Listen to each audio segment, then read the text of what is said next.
Boa noite. Estamos em cima da hora. Vamos chegando, que nós estamos começando agora, estamos em cima da hora. E vamos aproveitar. Hoje não vai ter problema na conexão, porque nós fizemos bem feito. Eu acho que não vai dar problema não, tá tudo certo. Antes de nós darmos sequência, eu vou só mostrar para vocês, porque tem algumas pessoas me perguntando sobre a minha esposa, porque fica vendo a foto lá atrás e não sabe quem é ela. Então eu vou mostrar. É claro que o pessoal da nossa igreja já está acostumado a ver a Cristiane, mas tem muita gente que não está acostumada, pessoas de fora. Então eu vou mostrar para você a minha esposa, minha amada, né? Aí, será que dá para ver? Dá, né? É ela, é essa aí, ó. Minha amada, tá bom? Eu acho que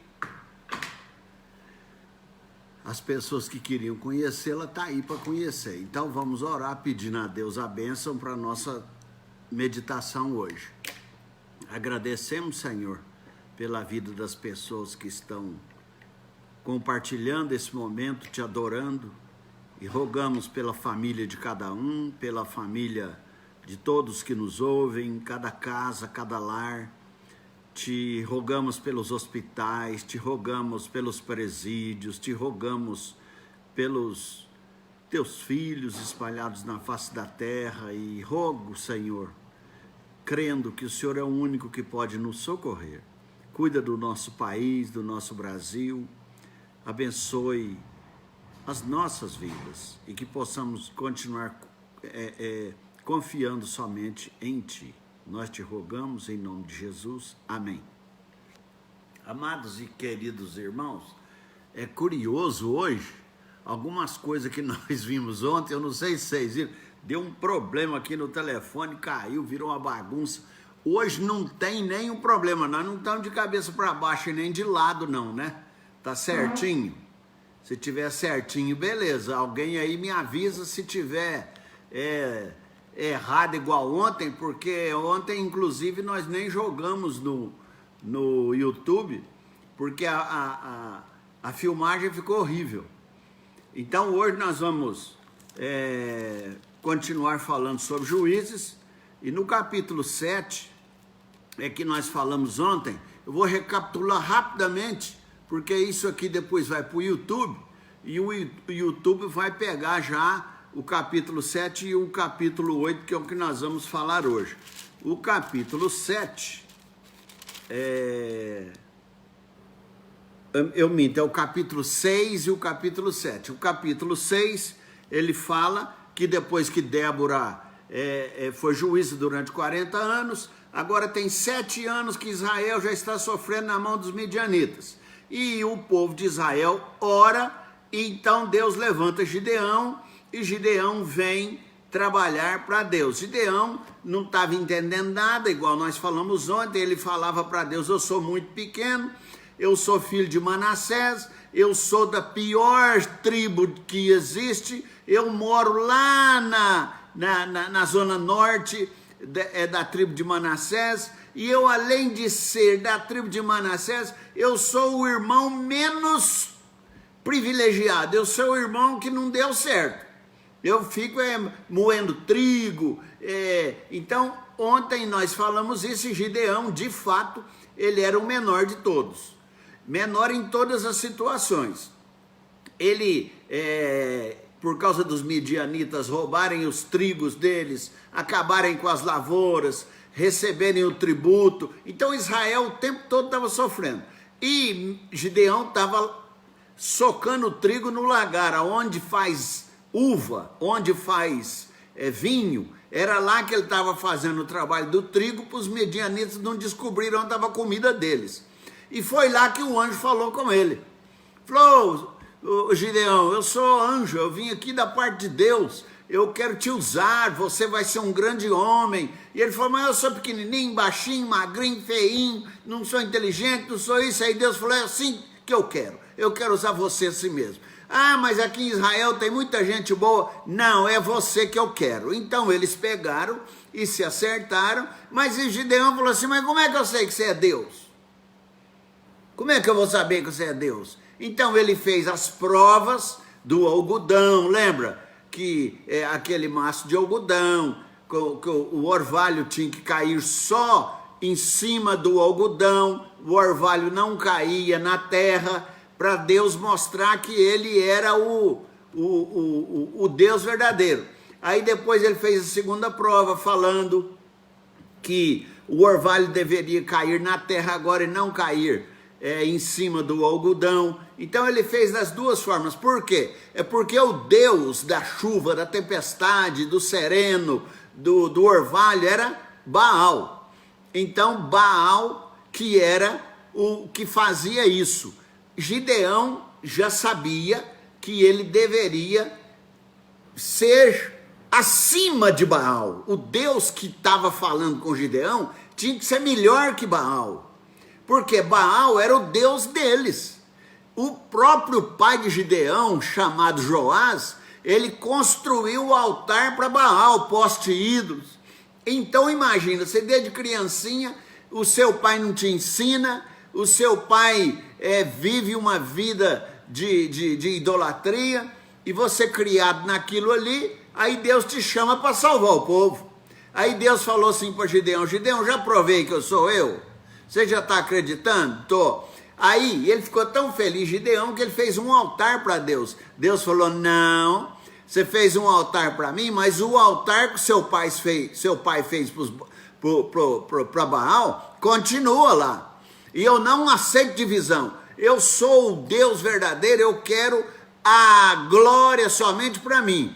Então você, Gideão, vai lá quebrar aquele altar, destruir o altar, derrubar Baal e construir em cima daquele altar de Baal um altar para mim. Eu sou o Deus verdadeiro. Derriba tudo aquilo lá. E tem mais uma. Pega o poste ídolo e ele é de madeira. Corta a madeira, faz uma fogueira e sacrifica para mim um cabrito. E aí ele fez tudo isso. Ele fez um altar novo, sacrificou para Deus. E Deus então queimou aquele altar.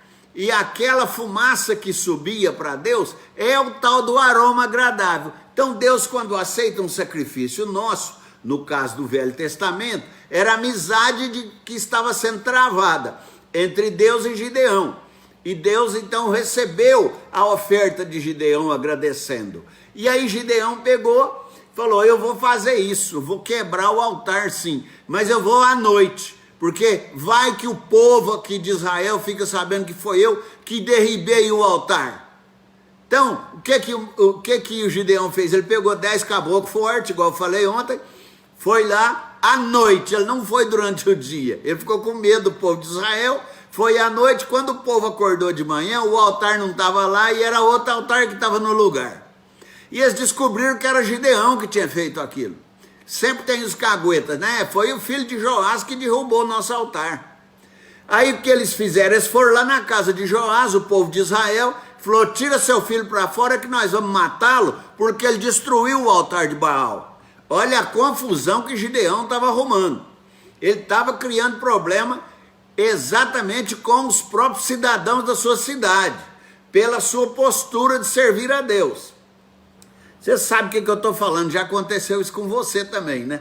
Então, só por causa da gente servir a Deus, os familiares, o povo de Israel, tudo foi lá querer matá-lo.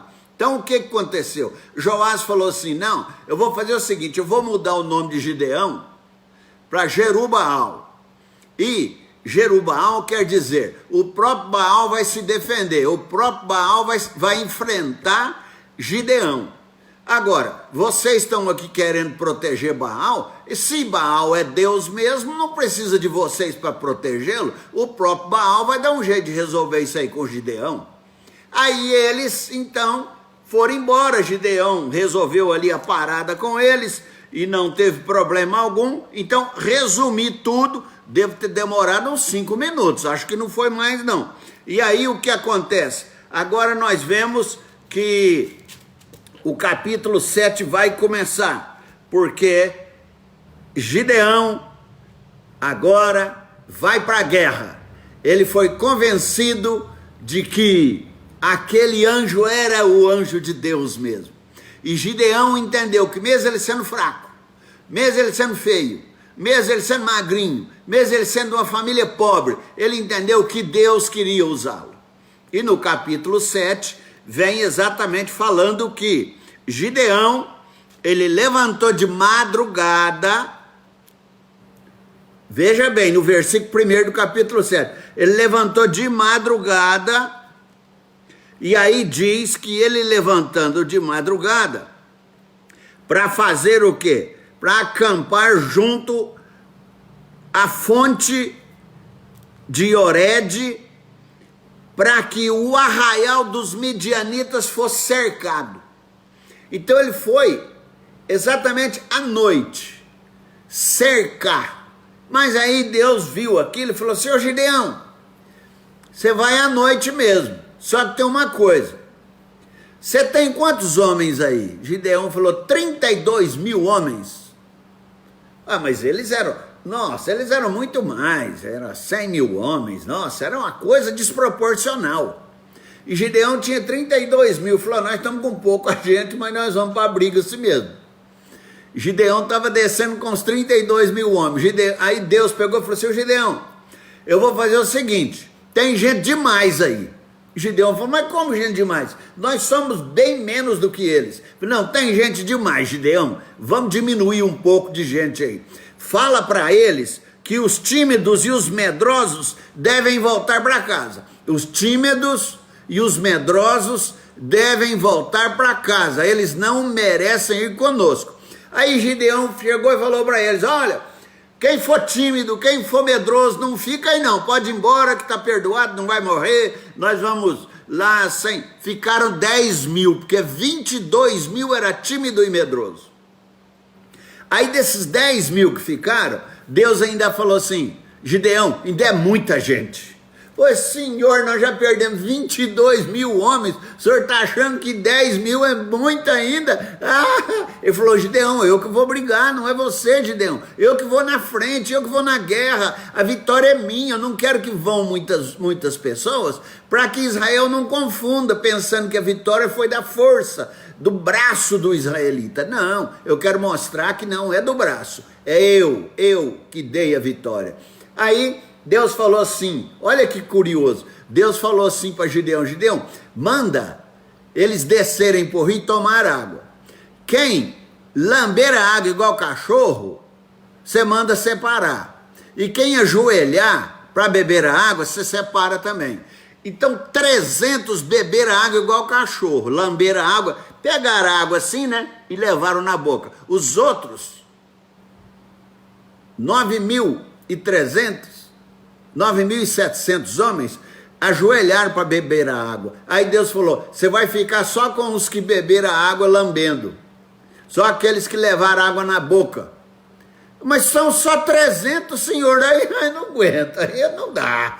Aí Deus falou: pois é, você vai só com 300. Você vai só com 300 para a batalha.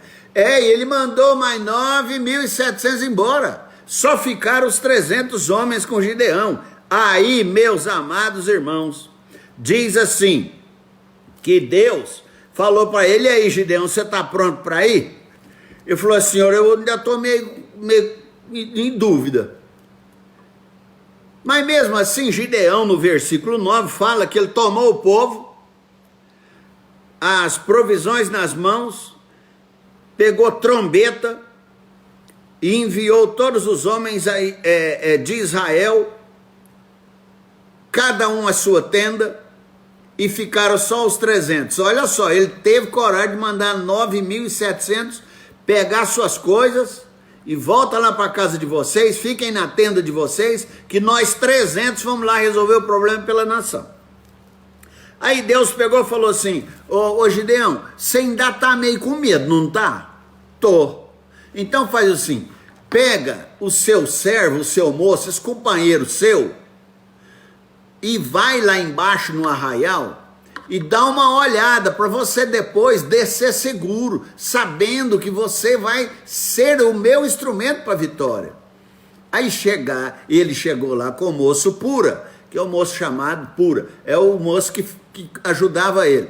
A hora que eles estavam chegando no arraial dos midianitas, ele ouviu uma história, falando que é como se ele fosse um pedaço de pão, dando volta sobre o arraial, e parou exatamente na casa do comandante. E aquilo quis dizer, eu estou resumindo a história, aquilo quis dizer que, de fato, Deus deu o comandante nas mãos de Gideão. Aí Gideão acreditou de uma vez, voltou lá para onde estava o restante dos 300 homens, e ele falou assim: agora, Senhor, eu vi, porque lá eles contaram a revelação de um sonho, de fato, está tudo dando certo, tudo que o Senhor falou é verdade, e eu fui lá embaixo, eles revelaram o sonho, e o sonho é que o Senhor vai entregar o povo na minha mão mesmo. Aí, olha que beleza, vai entregar. Aí Gideão, ele agora perde toda a desconfiança, e ele fala: eu vou te adorar agora, e vou para a briga, e vou levantar e vou ganhar a vitória dos midianitas. Eu vou guerrear.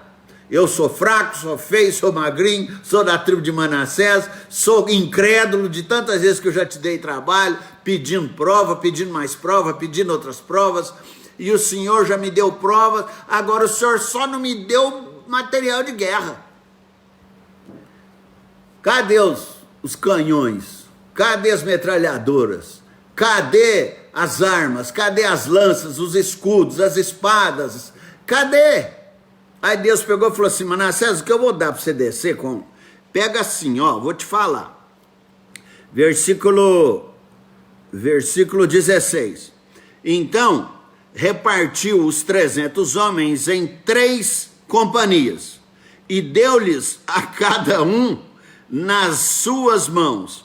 Cada homem ganhou uma trombeta, um cântaro vazio, com tochas dentro do cântaro. É a arma que Deus deu para ele, você viu? Uma trombeta, um cântaro vazio, que era um vaso de barro, e uma tocha de fogo. Falou: vamos embora. Dividiu os 300 em 100 homens para cada um, e aí ele desceu, e eles cercaram o arraial dos midianitas, e Gideão, aqui o texto fala que falou para eles o seguinte: ó, vamos fazer o seguinte, nós temos que ter nossa estratégia de guerra, nós temos que saber o que nós vamos fazer lá, e vai ser desse jeito. Hora que eu tocar a trombeta, vocês todos tocam a trombeta. Hora que eu quebrar o vaso, vocês quebram o vaso também. Aí ficou as tochas iluminando, ficaram as tochas iluminando, e a hora que eles viram aquele tanto de trombeta, os midianitas, e aquele tanto de barulho, eles começaram a enfiar a espada uns nos outros, eles mesmos brigando uns com os outros, eles mesmos na luta, e Deus fez isso também com eles, e ele então, vendo aquilo tudo, eles saíram vitoriosos, e a Bíblia fala que os midianitas, apenas com esses instrumentos de Gideão, o versículo 21 fala: e permaneceu cada um no seu lugar, ao redor do arraial, de todo deitou a correr, deitou a gritar e deitou a fugir. Os midianitas, vendo tudo aquilo, a Bíblia fala que eles correram gritando e fugiram. Olha só o que a Bíblia está falando.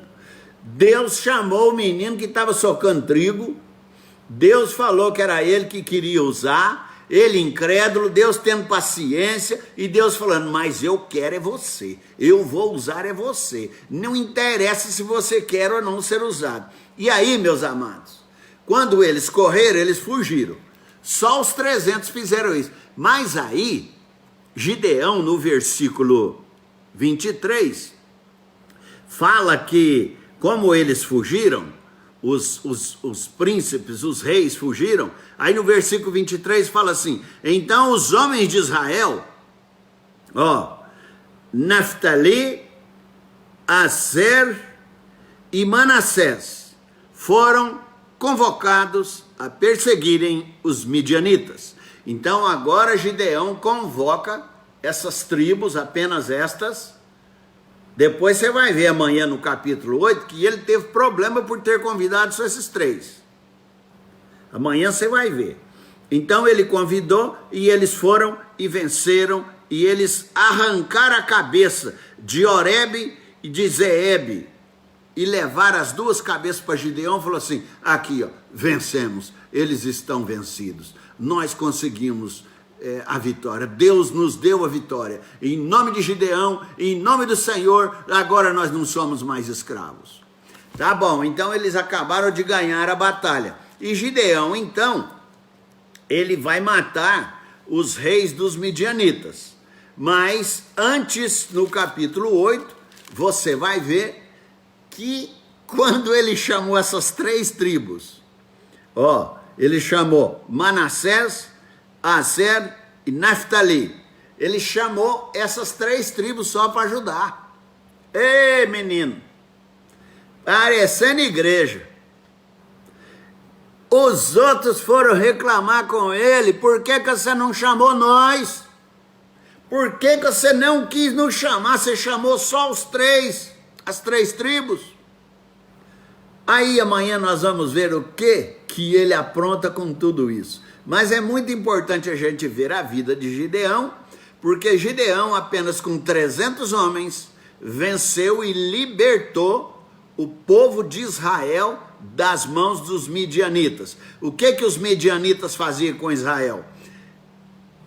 Botava fogo na plantação, roubava os celeiros, recebia tributos, tirava a esperança do povo viver, era escravidão total. Então eu queria que você pensasse para refletir. Depois eu vou fazer as aplicações disso no último dia. Reflita hoje. O que está te escravizando? Os midianitas? Pensa bem nisso. O que você precisa para deixar essa escravidão? De 32 mil homens? De 10 mil homens? Foi Deus que deu a vitória. Então não importa o tamanho do inimigo, não importa o tamanho do seu problema, não importa o tamanho da sua dificuldade, importa que Deus é maior, Deus é grande e Ele te convocou e Ele vai cuidar de você. Deus te abençoe, até amanhã e um grande beijo para você de longe. Um abraço de longe, um sorriso de longe. Amanhã às 18h30 daremos sequência no capítulo 8 de Juízes. Até amanhã.